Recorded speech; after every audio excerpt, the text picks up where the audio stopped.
আমাদের রোজকার মাছের ঝোল একটু ভ্যারাইটি হলে ভালো হয়, একঘেয়ে খেতে তো ভালো লাগে না।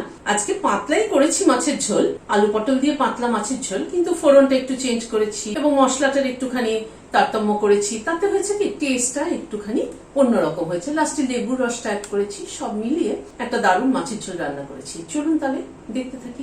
4 পিস রুই মাছ নিয়েছি, নুন দিয়ে দিচ্ছি, হলুদ দিচ্ছি, একটু সরষের তেল মাখিয়ে দিচ্ছি,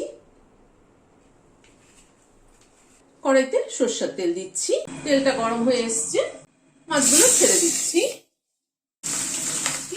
মাছটাকে উল্টে পাল্টে ভালোভাবে ভেজে নিলাম।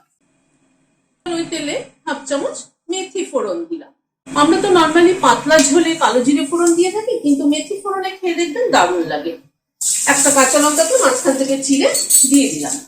একটা আলু হালকা একটু বয়েল করে নিয়েছি, লম্বা লম্বা করে কেটে সেটা দিয়ে দিলাম। এখানে 4টে পটলকে এরকম লম্বা করে কেটে নিয়েছি।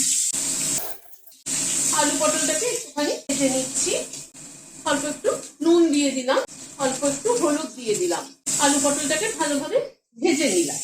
হাফ চামচ জিরের গুঁড়ো দিলাম, হাফ চামচ ধনের গুঁড়ো দিলাম। এই জিরে ধনের গুঁড়োটা কিন্তু রোস্টেড। পরিমাণ মতো হলুদ দিলাম, সামান্য পরিমাণ কাশ্মীরি রেড চিলি পাউডার দিলাম, অল্প একটু জল দিয়ে দিচ্ছি গুঁড়ো মশলাটা কষানোর জন্য।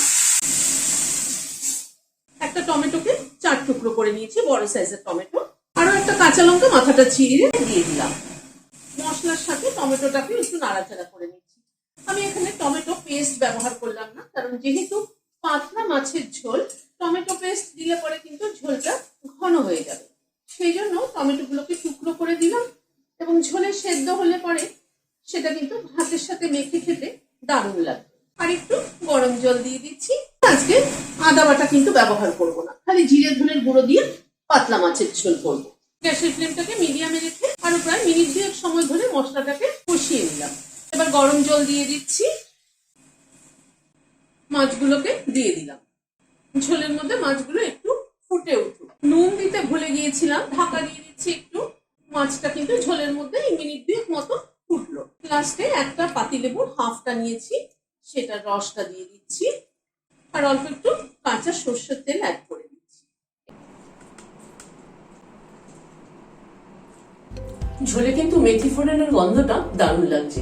আর এই যে টমেটোটাকে আমি বললাম যে মেখে খেতে দারুণ লাগে, সত্যি কিন্তু টমেটোটা মেখে খেতে কিন্তু দারুণ লাগে। আপনারা করে দেখবেন এভাবে, আমার মনে হয় ভালো লাগবে। কেমন লাগলো আমাকে কমেন্ট বক্সে জানাবেন। ভালো লাগলে একটা লাইক এবং সাবস্ক্রাইবের অনুরোধ রইল। আজ তাহলে এখানে শেষ করছি। নমস্কার।